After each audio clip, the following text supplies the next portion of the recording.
kita masih harus berhati-hati melihat perkembangan dari perekonomian kita di kuartal ketiga ini yang tinggal beberapa minggu dan di kuartal keempatnya. Untuk keseluruhan tahun 2020, proyeksi kami di Kementerian Keuangan adalah antara minus 1,7 hingga minus 0,6.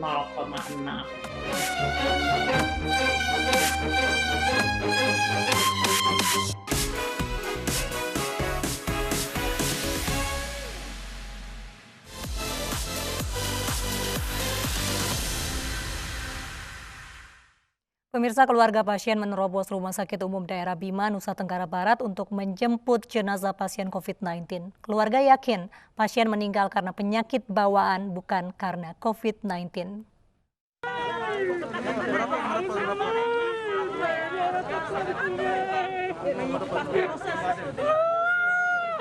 Suami pasien positif COVID-19 menangis histeris di depan RSUD Bima, Nusa Tenggara Barat. Ia tidak ingin istrinya dimakamkan mengikuti protokol kesehatan.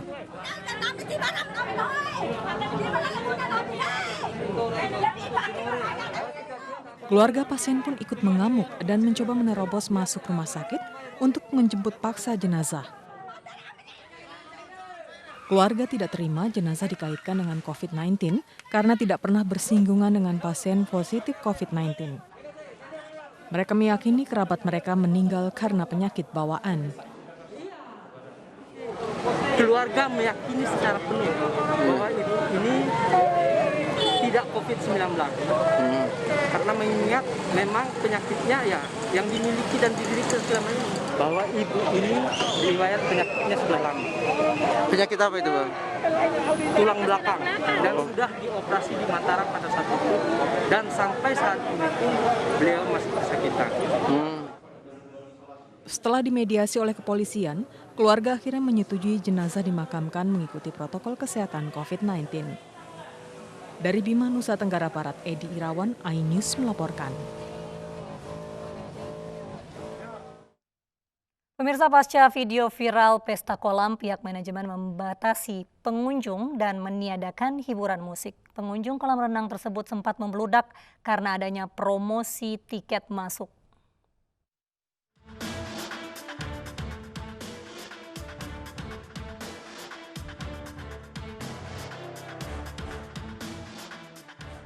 Setelah heboh karena mengadakan pesta di tengah pandemi, Heiros Waterpark di Deli Serdang, Sumatera Utara ini tetap beroperasi tetapi membatasi pengunjung yang datang. Hiburan musik pun ditiadakan. Pihak waterpark mengatakan keramaian yang terjadi karena adanya promo tiket sehingga pengunjung membludak. Di luar ekspektasi kami, karena apa? Karena selama ini kami tidak pernah kedatangan tamu sebanyak tersebut.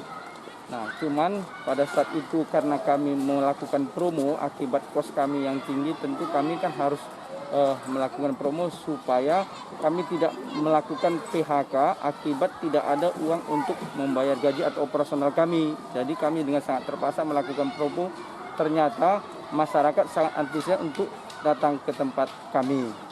Sehingga ini di luar perkiraan kami. Tim gugus tugas penanganan COVID-19 masih menyelidiki kejadian ini.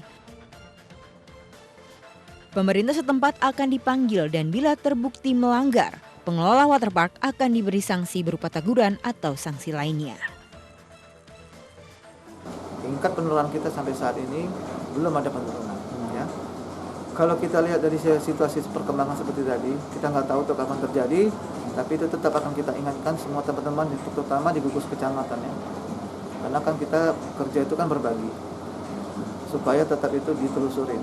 Bagaimana nanti, apakah itu perlu ada tindakan lanjut atau cuma sekedar himbauan, atau sekedar cuma peringatkan, atau memang harus kita was-was atau waspada atau apapun itu nanti tindakannya, tetap kita akan kolaborasi dengan kecamatan setempat. Sebelumnya ratusan orang berpesta di kolam renang Heiros Waterpark pada Minggu kemarin dan mengabaikan protokol kesehatan. Padahal Sumatera Utara masuk salah satu provinsi dengan zona merah yang cukup tinggi. Dari Deli Serdang, Sumatera Utara, Ahmad Ridwan Nasution, iNews melaporkan. Gubernur Jawa Barat Ridwan Kamil menjalani uji klinis keempat vaksin COVID-19. Dalam uji klinis tersebut, sampel darah Ridwan Kamil diambil untuk keperluan pemeriksaan antibodi.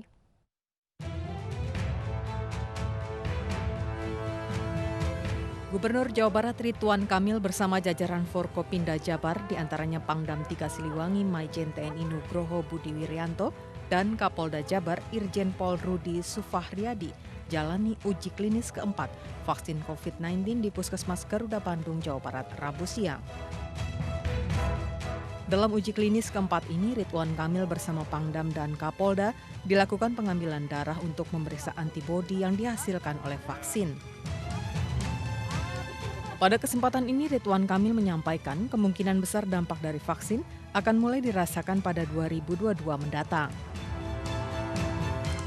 Maka dari ini saya menyampaikan secara transparan apa adanya, harus siap-siap secara mental, kita bersiap bahwa proses ini mungkin sepanjang 2021. Ya. Sehingga normalitasnya mungkin baru betul-betul bisa hadir ke kita di 2022. Sesuatu yang tidak enak didengar, tapi saya menyampaikan agar kita bersiap dengan proses yang panjang ini, dari eksperimen, testing, produksi, distribusi produksi, penyuntikan, dan lain-lain. Saat ini Ridwan Kamil memonitor sekaligus mendukung pemerintah pusat yang sedang melakukan simulasi distribusi logistik vaksin karena Indonesia yang merupakan kepulauan menjadi tantangan dalam distribusi logistik vaksin. Dari Bandung, Jawa Barat, Diki Wismara, iNews melaporkan. Presiden Joko Widodo optimis vaksin COVID-19 bisa segera disuntikan akhir 2020 atau awal 2021. Presiden menyatakan akan memerlukan waktu berbulan-bulan untuk menyuntikan vaksin bagi 180 juta masyarakat Indonesia. Dan moga-moga insya Allah nanti di akhir tahun atau awal tahun depan itu vaksinnya sudah bisa disuntikkan. Nah, kalau vaksin sudah mulai disuntikkan, artinya situasi akan kembali menuju pada normal kembali. Tapi juga supaya Bapak Ibu tahu, yang disuntik itu kurang lebih 170 juta sampai 180 juta. Coba butuh berapa bulan, juga ini memerlukan kerja keras kita semua. Ibu sedang susah merintih dan berdoa. 32 adegan diperagakan dalam rekonstruksi pemerasan dan pelecehan seksual saat rapid test di Bandara Soekarno-Hatta. Kami hadirkan informasinya sesaat lagi.